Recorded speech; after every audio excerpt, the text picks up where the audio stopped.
भारत कभी सोने की चिड़िया हुआ करता था। यह आपने भी किसी न किसी से जरूर सुना होगा। लेकिन वे कौन राजा थे जिनकी अकूत दौलत ने भारत को यह तमगा दिलवाया था, जिन्हें लूटने के लिए अंग्रेजों को भारत आना पड़ा। आज हम इन्हीं में से एक सेठ जगत के बारे में बताएंगे, जिनके पास इतना पैसा था कि अंग्रेज भी उनसे उधार लिया करते थे, वो भी व्यापारी बनकर, शासक बनकर नहीं। भारत आज भले ही विकसित देशों की तरह साधन संपन्न ना हो, लेकिन इस देश ने ऐसा सुनहरा दौर भी देखा है जब यह पूरी तरह साधन संपन्न था। यही कारण था कि कई सदियों तक इस देश को विदेशी आक्रांताओं द्वारा लूटा गया। हालांकि इसके बाद भी हमारे इतिहास में कुछ ऐसे नाम भी दर्ज है जो राजा महाराज न होने के बाद भी अपने धन दौलत के बल पर राज करते थे। ऐसे ही एक व्यक्ति थे मुर्शिदाबाद के जगत सेठ, जिन्हें सेठ फतेह चंद के नाम से भी जाना जाता था।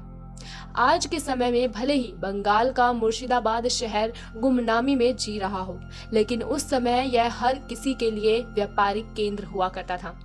हर तरफ इसी स्थान के चर्चे हुआ करते थे। शायद ही ऐसा कोई व्यक्ति हुआ हो उस समय जो इस स्थान और जगत सेठ के बारे में न जानता हो। कहा जाता है कि एक समय इनके पास इतना पैसा था जितना इंग्लैंड के सभी बैंकों के पास भी नहीं था। जगत सेठ का अर्थ होता है दुनिया का बैंकर। कौन थे जगत सेठ? दोस्तों, जगत सेठ एक टाइटल है जो मनिक चंद को फर्रुख सियर, जो कि औरंगजेब के पोते थे, उन्होंने दिया था, क्योंकि 1707 में मणिक चंद ने राजकुमार फर्रुख सियर को मुगल सम्राट बनाने के लिए आर्थिक रूप से मदद की थी। तो बदले में फर्रुख सियर ने मणिक चंद को जगत सेठ की उपाधि प्रदान की, जिसके बाद इस परिवार को जगत सेठ के नाम से जाना जाने लगा। इस घराने का संस्थापक सेठ मणिक चंद को माना जाता है। बताया जाता है कि इनके पूर्वज 1495 में गहलोत राजपूत में से गिरधर सिंह गहलोत ने जैन धर्म को स्वीकार कर लिया था, इसीलिए ये जैन धर्म के अनुयायी हो गए।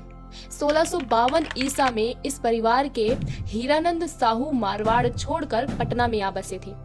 पटना उन दिनों व्यापार का एक बहुत बड़ा केंद्र हुआ करता था। यहाँ हीरानंद साहू ने शोरा का कारोबार शुरू किया। उन दिनों यूरोपियन शोरा के सबसे बड़े खरीदार हुआ करते थे। शोरा व्यापार के साथ साथ साहू ने ब्याज पर कर्ज देने के काम को भी बढ़ाया था और जल्दी ही उनकी गिनती धनवान साहूकारों में होने लगी थी। हीरानंद साहू के 7 बेटे थे जो व्यापार के लिए इधर उधर बिखर गए। उनके एक बेटे मणिक चंद जो पटना छोड़कर ढाका आ गए थे, जो उस जमाने में बंगाल की राजधानी हुआ करती थी। दरअसल मणिक चंद ही थे जिन्होंने बंगाल के जगत सेठ परिवार की बुनियाद रखी थी और बंगाल के दीवान मुर्शिद कुली खान के साथ उनकी दोस्ती हो गई थी। फिर उन दोनों ने मिलकर बंगाल के पैसे और टैक्स को संभालना शुरू किया। मुर्शिद कुली खान बंगाल, बिहार और उड़ीसा के सूबेदार थे। मणिक चंद न सिर्फ नवाब मुर्शिद कुली खान के खजांची थे, बल्कि सूबे का लगान भी उनके पास जमा होता था। दोनों ने मिलकर बंगाल की नई राजधानी मुर्शिदाबाद बसाई थी। इसके कुछ समय के बाद मणिक चंद का पूरा परिवार पश्चिम बंगाल के मुर्शिदाबाद में शिफ्ट हो गया। 1715 में मुगल सम्राट फर्रुख सियर ने मणिक चंद को सेठ की उपाधि दी। इसके लिए एक बड़े से पन्ने पर जगत सेठ खुदवा कर सील बनवाई गई थी, जो दूसरे दुर्लभ उपहारों के साथ शाही दरबार में मणिक चंद को पेश की गई थी। इसके बाद ये परिवार जगत सेठ के नाम से जाना जाने लगा।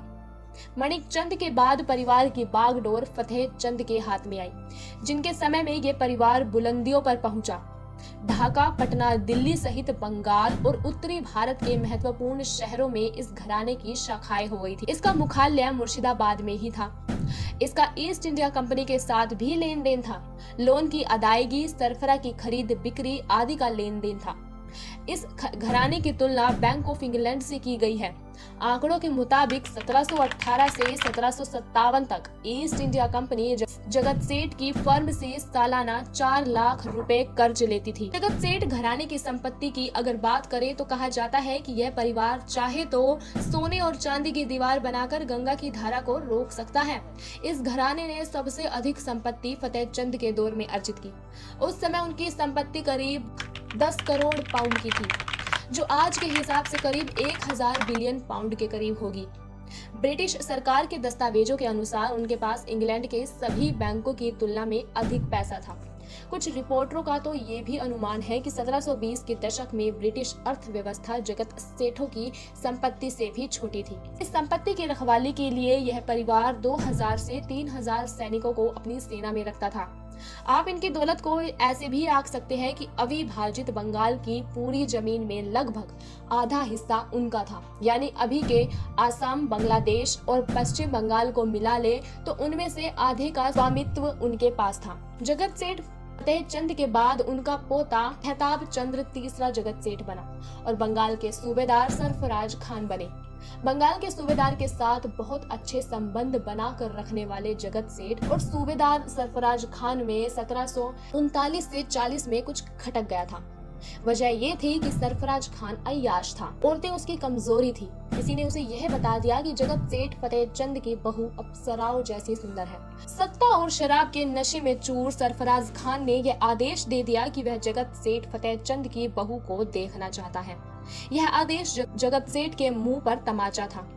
इस अपमान का बदला लेने के लिए जगत सेठ ने बिहार के नायब सूबेदार से संपर्क साधा और वो था अलीवर्दी खान। अलीवर्दी खान के पिता औरंगजेब के बेटे के नौकर थे, पर अलीवर्दी खान बहुत ही बहादुर सिपाही था।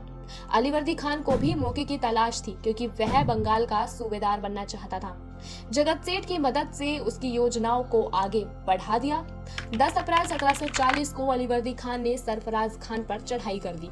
इस युद्ध में टीकरी के महाराजा सुंदर सिंह अलीवर्दी खान के साथ थे।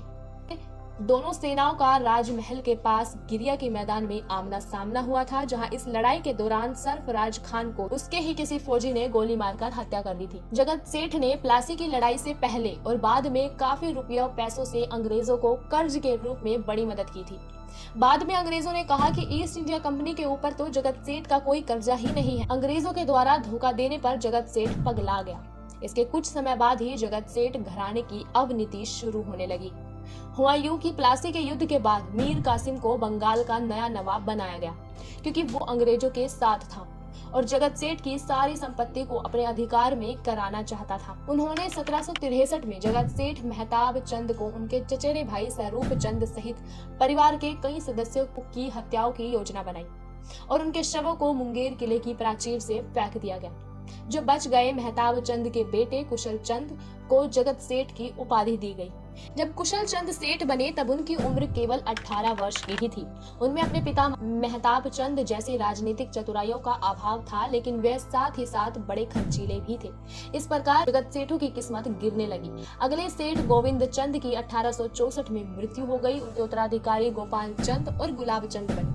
तब तक परिवार की किस्मत में काफी गिरावट आ चुकी थी। परिवार के अंतिम सदस्य माधव राय तथा महाराज स्वरूप चंद के निधन के बाद इस घराने का पूरा साम्राज्य पतन की ओर जाने लगा और उन्होंने अपनी अधिकतर जमीन पर से भी अधिकार गंवा दिया। साथ ही ऐसा बताया जाता है कि ब्रिटिश ईस्ट इंडिया कंपनी ने उनसे धन उधार में लिया और वापस कभी नहीं दिया।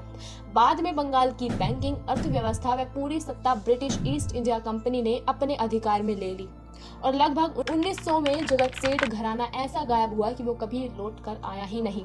मुगल वंशों की तरह इनके वंश को भी कोई नहीं जानता। तो दोस्तों, ये थी कहानी भारत के सबसे अमीर राजा की। आपको कैसी लगी कमेंट में जरूर बताएं। धन्यवाद। जय हिंद, जय भारत।